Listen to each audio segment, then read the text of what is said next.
Bienvenue dans ce premier numéro de Tariq Ramadan ou le chemin du Ramadan édition 2021 qui vous donne toute l'actualité liée aux jeunes.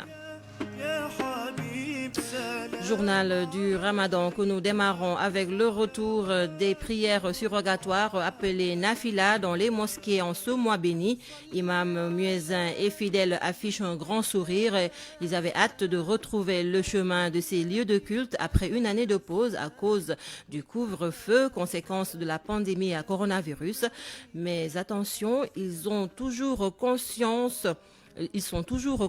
de la présence du Covid. C'est ce que nous dit Omar Mbow qui a fait sa nafila dans une mosquée de Golfe Sud. Reportage. Première nuit de nafila pour d'aucuns, deuxième pour d'autres. Quoi qu'il en soit, l'imam de cette mosquée sise à Golfe Sud rappelle aux fidèles les bienfaits de ce mois béni.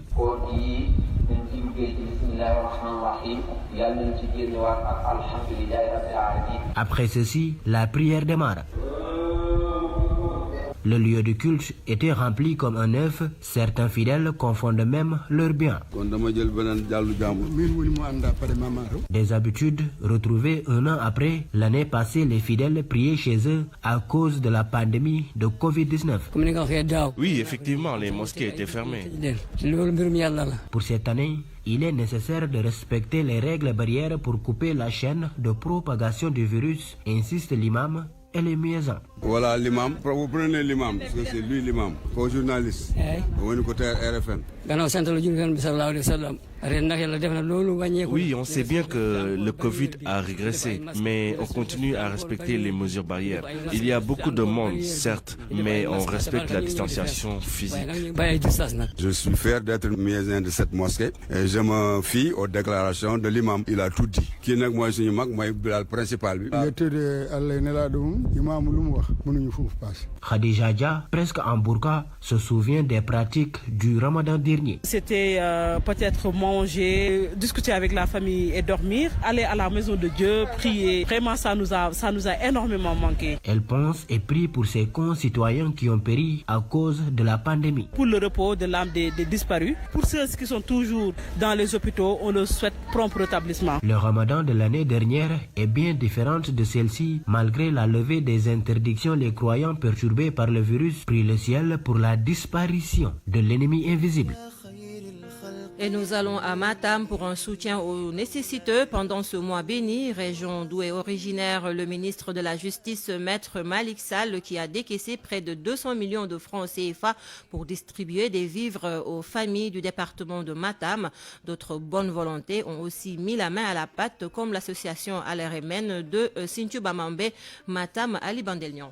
La solidarité et le soutien aux nécessiteux se sont toujours manifestés pendant le mois béni de Ramadan, mais seulement cette année on constate une nouveauté dans la démarche. Les bonnes volontés ont anticipé. C'est le cas du ministre de la Justice, Maître Malick Sall, qui a déjà distribué des vivres d'une valeur de près de 200 millions à l'ensemble des familles du département de Matam. Maïmouna Ba a coordonné l'opération. D'abord, on doit remercier le ministre de la Justice, le garde des Sceaux, Maître Malick Sall, pour ce don énorme qu'il a fait à la population de Matam. Malick Sall, c'est quelqu'un de vraiment exceptionnel pour cette région. Comme vous le voyez, il y a du riz, des pâtes, des dattes, c'est pour toute la population. Entamer le jeûne avec moins de pression sociale, c'est le sentiment de Mam Dianga Diaw et les bénéficiaires dans la ville de Matam.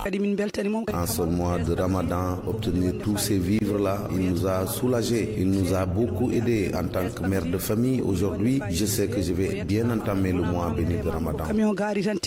Dans le département de Kanel, précisément à Sinthiou Bamambé, la présidente de l'association Al-Remen est aussi passée par là. Madame Kadia Tala a mobilisé plus de 12 millions de francs en vivres. Aujourd'hui à Sinthiou Bamambé, nous avons ramené des kits pour le Ramadan afin d'aider les populations. L'association Al-Remen qui se compose de, en ce moment, 60 GIE qui font tout Sinthiou Bamambé, Banadi, Fass Diaw, Manjumba. C'est elles qui sont à la base de tout. Et vu le contexte, c'est-à-dire la pandémie, nous avons élargi cette année le Soukarkor. Des milliers de familles qui entament ainsi le mois béni de Ramadan dans une grande sérénité grâce à ces appuis alimentaires. Matam, Ali Bandelnion, RFM. Université du Ramadan, 24e édition, le mouvement Moustarchidine ou Moustarchidati l'a démarré hier. Le thème retenu cette année, le monde en crise, l'homme face au miroir de la vérité. Plusieurs conférences scientifiques sont par ailleurs prévues. Les détails avec Amadou Sabarba.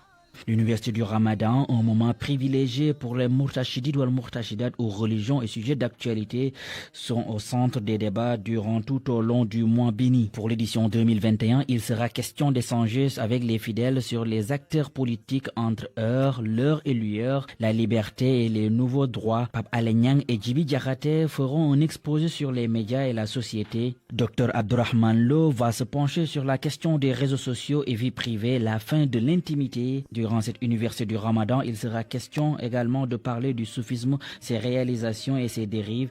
Dr Cheikh Tidiane Dièye va s'entretenir avec les fidèles Mourtachidites ou Mourtachidat sur la société civile au Sénégal, par qui et pour qui. Dr Giraud et professeur Serigne Mor Mbaye parleront de la violence dans nos sociétés, les raisons d'une escalade, au moment où Cheikh Tidiane Sarr va faire son exposé sur le discours religieux et son impact sur l'espace public. Avant la clôture de la 24e édition de l'Université du Ramadan, une réflexion sera faite sur les femmes actrices de développement, une nécessité d'un engagement global par Dr Yassine Fall.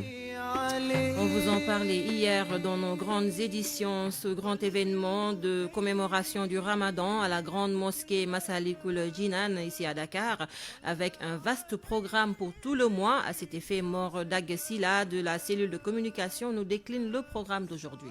Le mercredi 14 avril, on va démarrer le programme du mois béni de Ramadan ici à Massalikul Jinan par la traduction du livre Massalikul Jinan sous la direction du responsable culturel à l'occurrence Seigne Issa Gueye à partir de 14h30. Ce sera suivi vers 17h par la lecture du Saint-Coran et du panégyrique Diwan Khourania, mais aussi par la prestation du Kourel Djeysoun jusqu'à la lecture du jeûne. Aussi, on va effectuer gratuitement la lecture du jeûne avec l'ensemble de la population. Évidemment, vers 21h, on va terminer par la prière collective sous la direction de Seigne Abou Mbacké, désigné par le Khalife général des Mourides. Et puis le volet religieux de ce journal du Ramadan avec l'imam Mokhtar Ndiaye de la grande mosquée de Liberté 6 qui nous parle des gestes annulatifs du jeûne au nombre de 11. Mais pour ce premier numéro, il nous en énumère 5.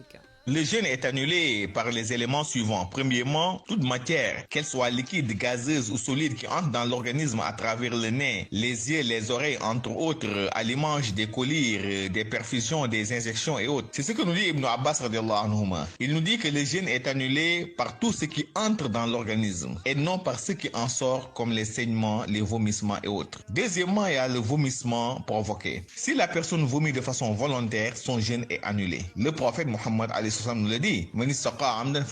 Il dit que quiconque vomit de façon volontaire, son jeûne est annulé. Troisièmement, il y a l'éjaculation du sperme en pleine journée de Ramadan. Cela annule purement le jeûne. Exception faite au moment du sommeil, car n'étant plus responsable, si vous voulez, de ces actes. Quatrièmement, il y a le fait d'avoir des relations intimes avec son épouse en pleine journée de Ramadan.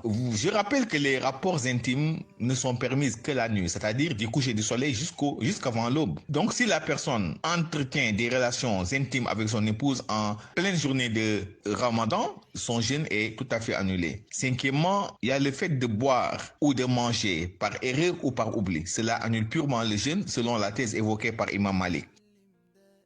C'est fini pour ce tout premier numéro de Tariq Ramadan. Merci à Abdoulaye Diop pour la mise en onde, de Yassine Pouye pour la partie digitale. Merci aussi à Omar Mbow, Ali Bandelnian, Amadou Sabarba et El Haj Ndiogou Diène pour la réalisation. Merci à Pape Omar Diop pour la régie d'antenne. Et tout de suite, l'équipe humour de la RFM.